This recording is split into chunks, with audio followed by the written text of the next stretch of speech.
the military is the most integrated portion of our society.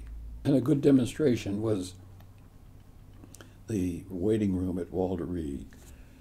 All colors, races create the concept that blacks and whites don't have the same common things.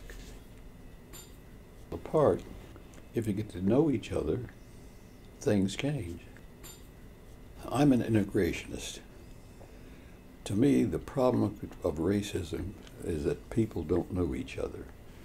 Now, when you sit down and you drink coffee with people, you get to know them, and you find there are more things that you are together on than against.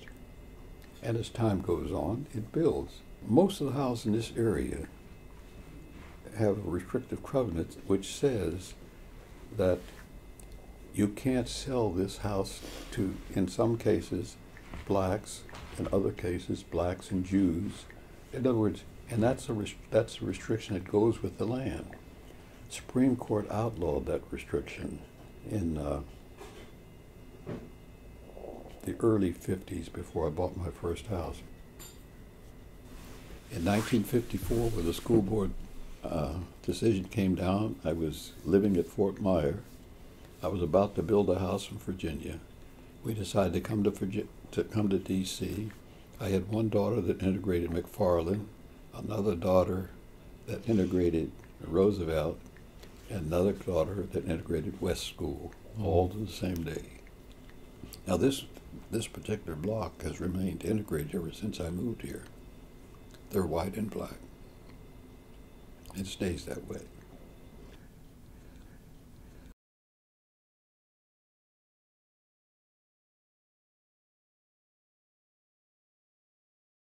I like to go to the Tacoma market, specifically on Sundays.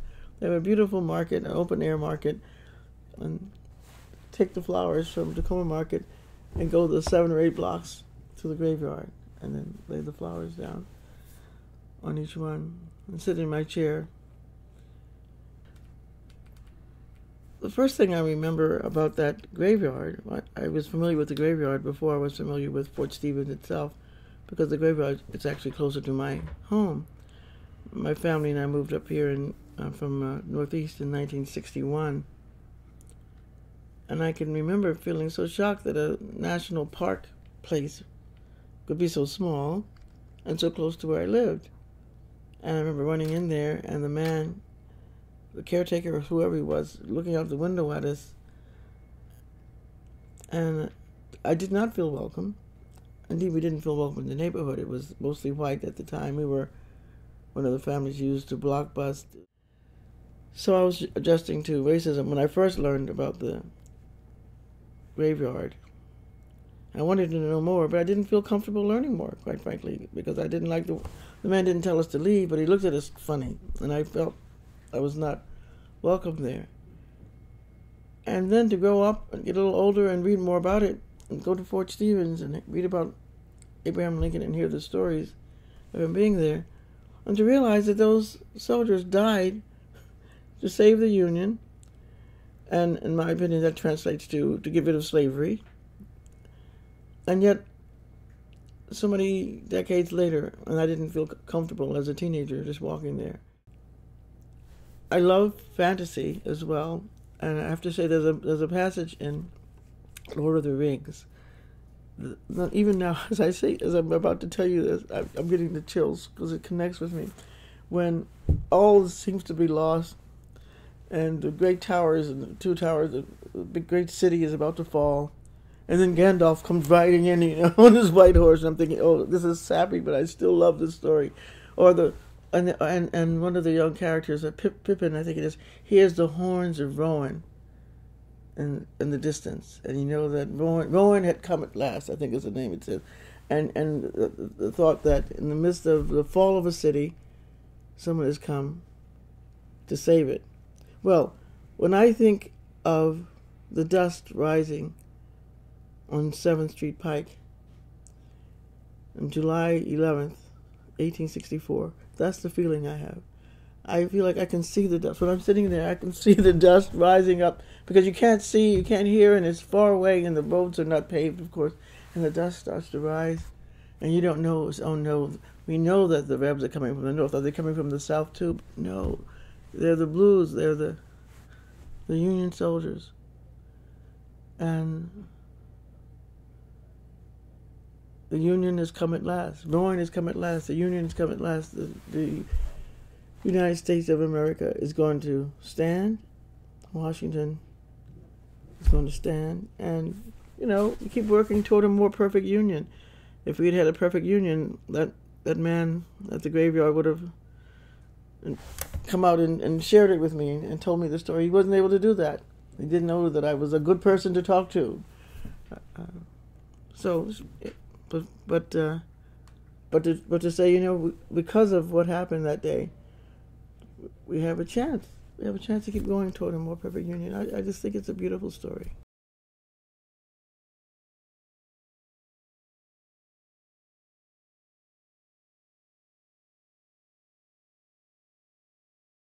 My name is Frank Jones III, and I came about Walter Reed after leaving Europe as a soldier.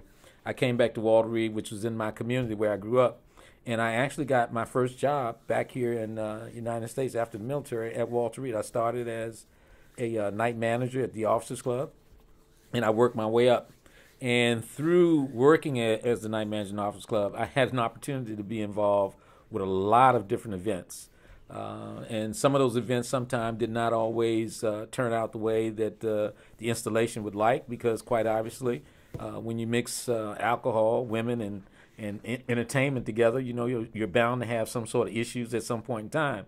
Well, I found myself on several occasions sitting in the general's office explaining to him some of the issues that we would have in the Officers Club on a given night.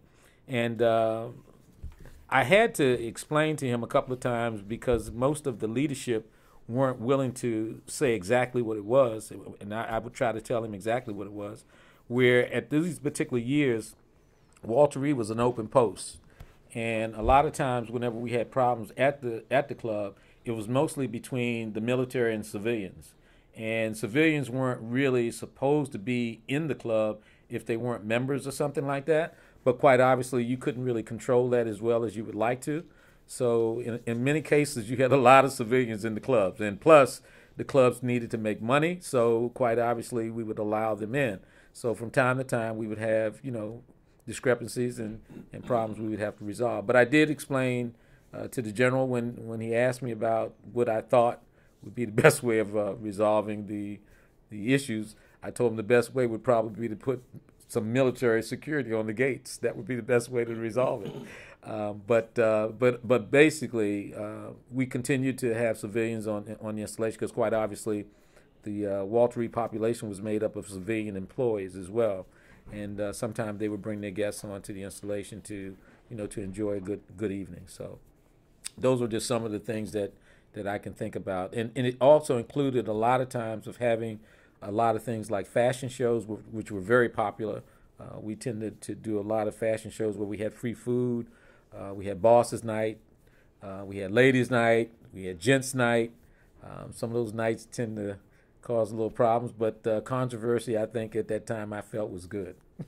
Well, the fashion shows were were opportunities, I felt, to bring both the military sector and the community together, because most military people, when they're in uniforms and they're doing the service for their country, a lot of times they want to be able to let their hair down. They want to dress nice. They want to do some things that's indifferent from being in the uniform on a regular basis. So doing a fashion show and giving them an opportunity to wear some clothes that they might not be able to afford, or clothes that they might like but they just wouldn't pay for it or something, it was an opportunity to put those kind of things together and have a very diverse group. We never picked ladies or guys that were perfect in size or whatever. We tried to mix it up where the sizes were different. Everything was different to let everybody know this is really, truly a community.